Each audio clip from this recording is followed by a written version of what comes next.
Assalamualaikum warahmatullahi wabarakatuh. Halo teman-teman, kami dari kelompok 11. Di sini kami akan mempresentasikan satu materi dari mata kuliah bimbingan menulis dengan dosen pengampu kami yaitu Ibu Eva.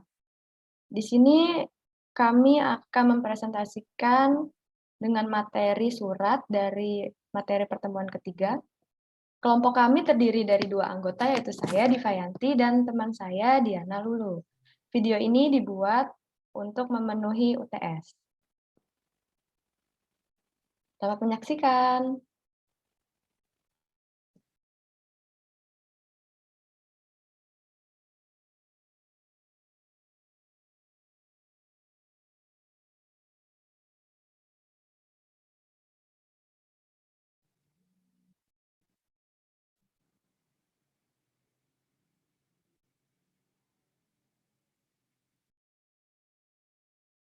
Ya, jadi kita di sini ingin menjelaskan tentang surat dalam sesi 3, yaitu yang pertama pengertian surat. Pengertian surat adalah merupakan komunikasi yang dilakukan secara tertulis antara si penulis surat dengan penerima surat.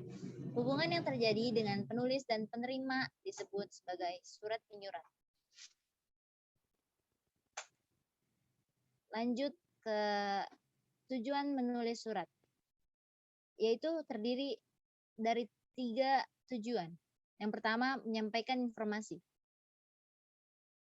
Yang kedua, menyampaikan maksud dan tujuan penulis. Lalu berlanjut yang ketiga, menyampaikan pesan yang bersifat pribadi maupun resmi.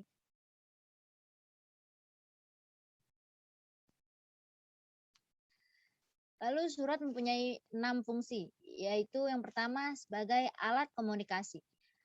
Yang artinya surat merupakan bentuk komunikasi secara tertulis. Contohnya surat ucapan selamat. Lanjut, fungsi yang kedua yaitu sebagai tanda bukti dokumentasi, yaitu untuk mengetahui aktivitas yang telah dijalankan oleh instansi dan dapat menghindari terjadinya perselisihan. Maka dengan adanya surat bisa menjadi sebagai tanda bukti. Lanjut ke fungsi yang ketiga sebagai alat pengingat. Sebagai alat pengingat, contohnya adalah surat undangan rapat. Dengan adanya surat tersebut berfungsi sebagai alat pengingat untuk mengetahui hal-hal yang telah disepakati bersama. Lanjut ke fungsi yang keempat, sebagai alat promosi. Contohnya pada surat lamaran pekerjaan. Keahliannya atau pengalamannya.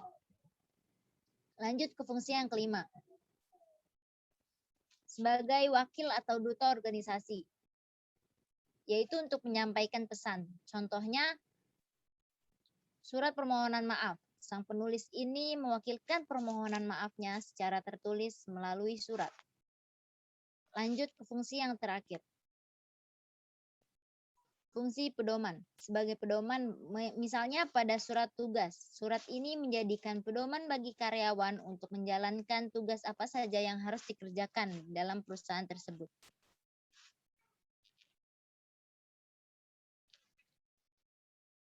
Lalu surat resmi dipakai oleh organisasi, instansi, atau individu, yaitu sebagai OSIS dan lainnya.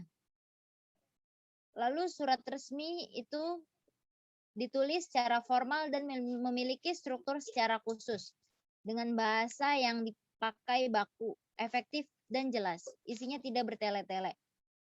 Surat ini ditulis untuk menyampaikan informasi resmi termasuk peraturan, prosedur, kegiatan, dan sebagainya.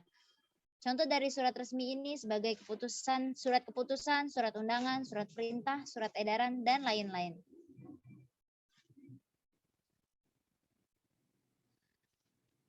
Lalu inilah ciri surat resmi.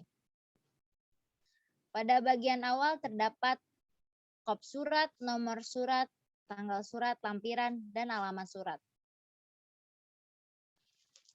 Lalu pada bagian B diisi terdapat salam pembuka, isi surat, dan salam penutup.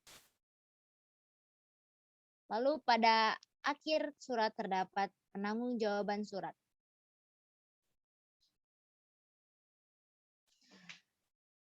Lalu surat tidak resmi dikirim untuk teman, keluarga, dan kekasih dan lainnya.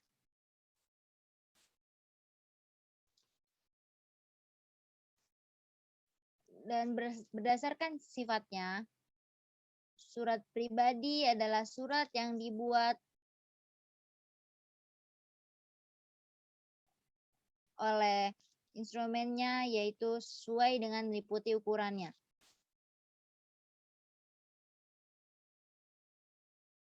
Dan bahasa dan format surat bebas, dikirim untuk teman atau keluarga.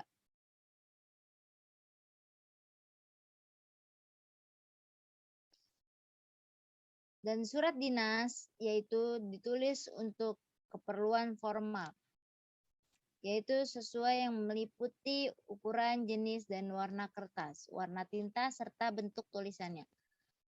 Penulisannya menggunakan bahasa baku, singkat, dan jelas, serta rapi dan bersih. Tidak ada kata-kata yang singkat. Contohnya yaitu surat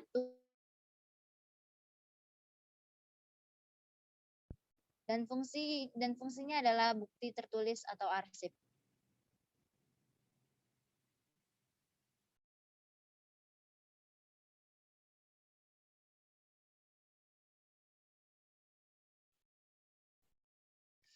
Lanjut pada surat niaga. Surat niaga adalah surat yang digunakan untuk menyelenggarakan kegiatan perniagaan industri atau jasa.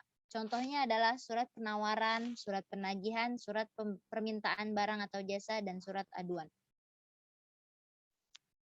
Dan surat niaga mencari keuntungan dari kegiatan bisnis. Di dalam surat ini terdapat surat jual kwitansi dan jual perdagangan.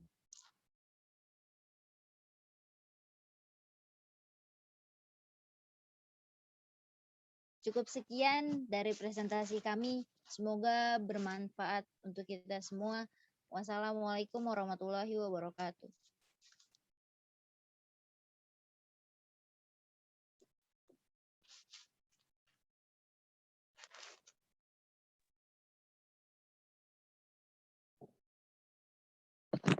Terima kasih sudah menyaksikan video ini. Semoga bermanfaat. Thank you for watching.